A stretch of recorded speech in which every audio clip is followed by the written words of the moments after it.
المارشال منتجمري لما بيقدموا له عبد الحكيم عامر قالوا فيلد مارشال عبد الحكيم عامر. فالفيلد ماتشر ويتش باتل يعني خدها فاني معركه.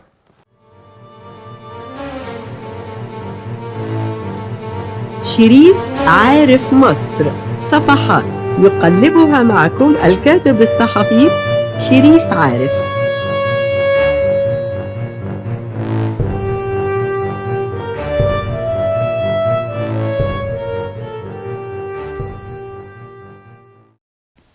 كان جناح في الجيش المصري او في قيادات التي انتمت ل 23 يوليو زي عبد الحكيم عامر، زي شمس بدران، زي مجموعه الفرقاء اول الذي خدوا رتبه المارشاليه بدون معارك.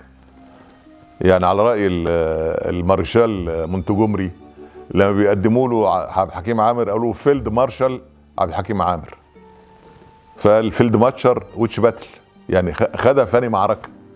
يعني هو منتجمري فيلد مارشال في معركه العالمين. طب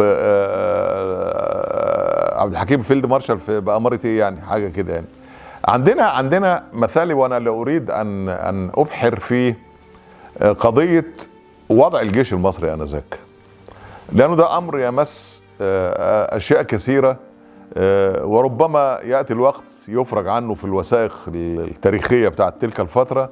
ولكن كان لدينا حجم كبير جدا من اللواءات والفرقاء اول، وعشان خلصت الرتب الفرقاء اول بقى قائد الجيش فيلد مارشال. مش عايز اتعرض لرتبه المشير لان فيه افاضل بعد كده بمعارك حقيقيه خدوها، انما ده كان الوضع. ثم ربما كان فيه رائحه اختلاف حول منهج الحكم بين فريق راى انهم انجزوا الثوره وانجزوا مراحل التحول، وانا الاوان لان نرتاح. وجمال عبد الناصر غاوي شقه، غاوي معارك، غاوي شقه وغاوي معارك. وعلى راي احدهم وهو السيد محمد احمد، كنت عملت معه فتره منتدبه من جامعه عين شمس لاتحاد الجمهوريات العربيه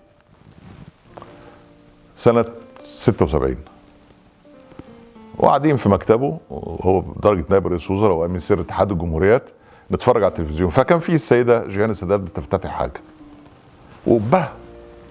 قال لي شفت القبها؟ مش الله يرحمه كان فقري وفقرنا معاه، قصده على الرئيس.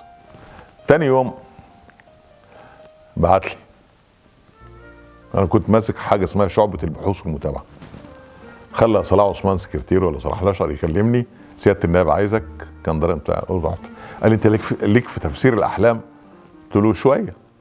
قال لي بعد ما كلمتك امبارح الرئيس جالي في الرؤيه وقال لي بقى انا فقري يا محمد، انت سايب مش شايف شغلك ليه؟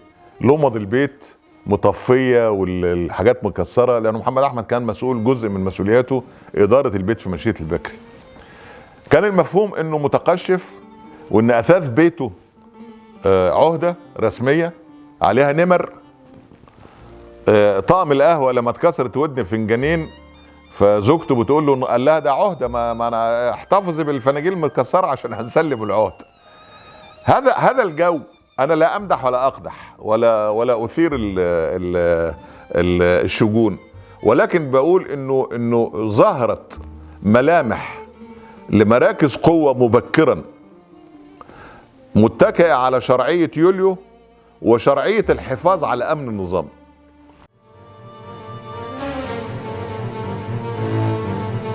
شريف عارف مصر، صفحات يقلبها معكم الكاتب الصحفي شريف عارف.